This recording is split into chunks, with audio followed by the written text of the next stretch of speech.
రేవంత్ రెడ్డి పాలనలో ప్రజాస్వామ్యం కూని అయిపోయింది. రేవంత్ రెడ్డి గారి మాటల్లోనే ప్రజాస్వామ్యం ఉంది. ఎన్నికల ముందు 6 గ్యారెంటీలు కాదు 7వ గ్యారెంటీ ప్రజాస్వామ్య హక్కు మీకు కల్పిస్తామని ఆ రోజు చెప్పారు.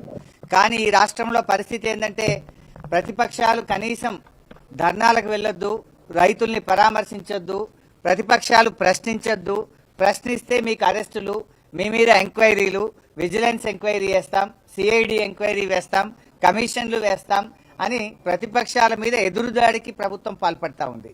అంటే ఈ ప్రభుత్వ పనితీరు ఎట్లా ఉందంటే మొన్న అసెంబ్లీలో కాంగ్రెస్ ప్రభుత్వం చేసిన స్కాములు బయట పెడితే అసెంబ్లీ నుంచి మమ్మల్ని సస్పెండ్ చేశారు. ఈరోజు పరిగిలో మరి కన్నీరు మున్నీరుగా విలపిస్తున్న రైతుల్ని పరామర్శించడానికి మేము వెళ్తా ఉంటే ఈరోజు మమ్మల్ని అరెస్ట్ చేసి శంషాబాద్ పోలీస్ స్టేషన్లో పెట్టారు. అంటే ఈ రాష్ట్రంలో ఒక నిర్బంధ పాలన జరుగుతూ ఉంది. ఈ రాష్ట్రంలో రేవంత్ రెడ్డి పాలన ఎట్లా ఉందంటే గడీల పాలన, బేడీల పాలన, నిర్బంధాల పాలన, ఒక గుడ్డి పాలన నడుస్తూ ఉంది, ఒక పోలీస్ రాజ్యం నడుస్తూ ఉంది. ఇది ప్రజాస్వామ్యానికి అంత మంచిది కాదు.